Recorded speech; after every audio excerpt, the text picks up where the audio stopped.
మేమందరం న్యాయం చేస్తున్నాం అని. కడప జిల్లా ప్రొద్దుటూరులో హౌసింగ్ పథకానికి సంబంధించిన ఇనుము వివాదం రాజకీయంగా వేడెక్కింది.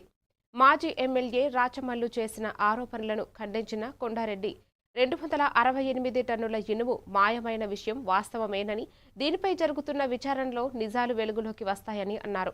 ఇనుము కొనుగోలు బిల్లుల చెల్లింపులపై దర్యాప్తు కొనసాగుతోందని పేర్కొంటూ జగనన్న కాలనీల భూసేకరణలో భారీ అవినీతి జరిగిందని ఆరోపించారు. విచారణ పూర్తయిన తరువాత వాస్తవాలు ప్రజల ముందుకు వస్తాయని తెలిపారు.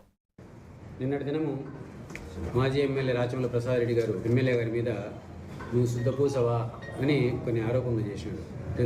నేను కాదు, నువ్వు కూడా శుద్ధపూసవ కాదు అని చెప్పే ప్రయత్నం చేసినాడు. అసలు ఎమ్మెల్యే గారికి దీనికి ఏమన్నా సంబంధం ఉందా? ఎమ్మెల్యే గారు శుద్ధపూసే అని చెప్పడం కోసం, అది ఎట్లా అని వివరించే దానికోసం ఈరోజు మేము ముందర కూర్చున్నాం.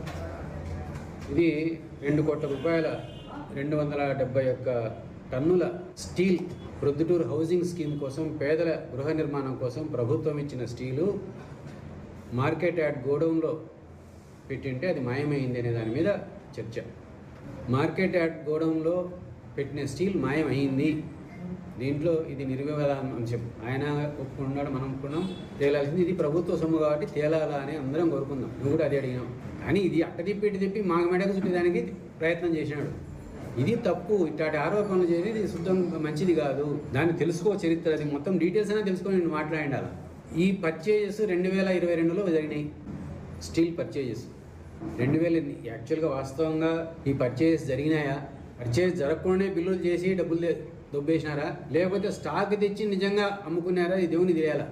ఇంకా ఇప్పటివరకు అంత డీటెయిల్స్ లేకపోలే. ఎంక్వైరీ జరుగుతుంది, ఎంక్వైరీ స్టార్ట్ అయింది. డీటెయిల్స్ అన్నీ వస్తాయి వీటికి. కానీ ఆడ ఉండే స్టాక్ అంటే వీళ్ళ రికార్డులలో స్టాక్ ఉంది అని రాసుకుంటూ వచ్చినారు. ఎందుకంటే అది యూటిలైజ్ కాలేదు కాబట్టి. మెటీరియల్ కొన్నట్టుగా, కొనేది ఇక్కడ ఉన్నట్టుగా నిజంగా కొన్నారా, కొనకుండానే బిల్లులు చేసుకున్నారా, కొని అమ్ముకున్నారా?